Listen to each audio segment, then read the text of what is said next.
बहुत शुक्रिया चेयरमैन साहब। बहुत ही अफसोसनाक वाक़या पेश आया है खुजदार में। इसकी जितनी भी मजम्मत की जाए कम है।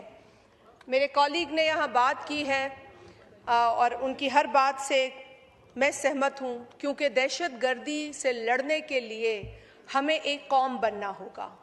जब तक हम दहशतगर्दी और इंतहा पसंदी जैसे नासूर से मिलकर मुकाबला नहीं करेंगे, हमें वो कामयाबी हासिल नहीं हो सकती जिसके हम ख्वाह हैं।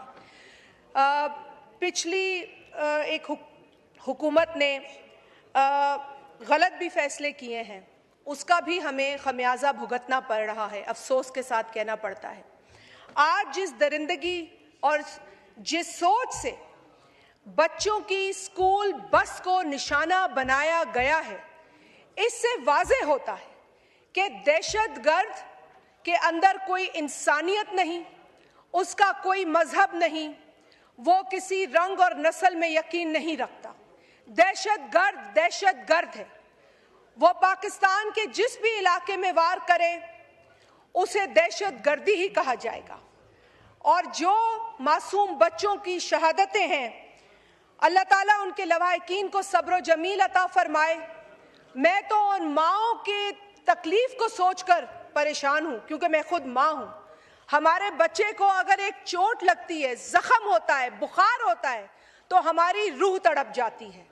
जिनको अपने मासूम बच्चों की लाशें उठानी पड़ेगी, आप उन माओं का हाल सोचें। चेयरमैन साहब, इस दरिंदगी से अब हमें निजात चाहिए। और अगर यही रवैया ऑपोजिशन में बैठी वो जमात, मैं दीगर जमातों को नहीं, मेरे को JUIF यहाँ बैठी है, लेकिन जो PTI का यहाँ से वॉकआउट है, जो यहाँ से उन्होंने कोरम तोड़ने का अमल किया, वो अफसोसनाक है। क्योंकि आज एक बहुत अहम इशू पर हम बात कर रहे थे और अच्छी बात है कि उनके कुछ जो अरकान यहाँ मौजूद हैं, उन्होंने दिखाया है कि उनके लिए अवामी इशू अहम है, अवाम की तकलीफ ज्यादा अहम है। पाकिस्तान पीपल्स पार्टी हमेशा से दहशतगर्दी के खिलाफ खड़ी रही है। चेयरमैन बिलावल साहब आंख में आंख मिलाकर दहशतगर्द से मुखातिब होते हैं, उसको ललकारते हैं, जिस तरह उनकी शहीद वालदा शहीद मोहतरमा बेनज़ीर भुट्टो साहिबा किया करती थी। सर, हमने लाशें उठाई हैं, हमने अपने कायदीन की लाशें उठाई हैं, अपने कारकुनान की लाशें उठाई हैं। हमें पता है दहशतगर्दी कैसा नासूर है, क्या नासूर है। बड़ी कामयाबियां पाकिस्तान को हासिल हुई और इन्हीं कामयाबियों के नतीजे में हमने अपने लोग भी गंवाए। 90,000 पाकिस्तानी शहीद हुए हैं सर, चाहे वो आर्म्ड फोर्सेस के लोग हों, चाहे वो आम आवाम हो। हमारे मदारिस, हमारे स्कूल्स, हमारी मसाजिद को टारगेट किया गया। इसीलिए मैं कहती हूँ कि ये कोई मजहब की बात नहीं है। जो इसको इस्लाम से जोड़ता है वो सबसे बड़ा गलत काम करता है। It is the biggest disservice to any religion. मैं किसी मजहब से नहीं जोड़ूंगी, मैं नहीं उंगलियां उठा सकती, क्योंकि दहशतगर्द का कोई ईमान नहीं है। वो जिस दरिंदगी से पाकिस्तान के बच्चों पे वार कर रहा है, हमें उसी तरीके से उससे निपटना चाहिए। I am happy to hear कि गवर्नमेंट ने अपना रिजॉल्व दिखाया है सर। आज भी हम जो भारत की जारियत है उसका जवाब दे रहे हैं।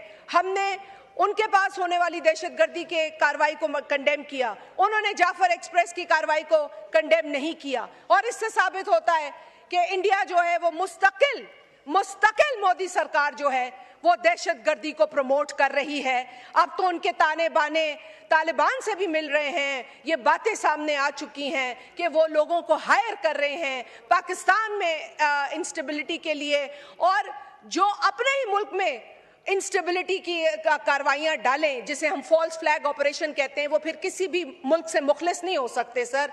और आज के वाक़े के पीछे भी मैं इस पे हैरान नहीं होंगी कि अगर वही ताने बाने हमें मिले।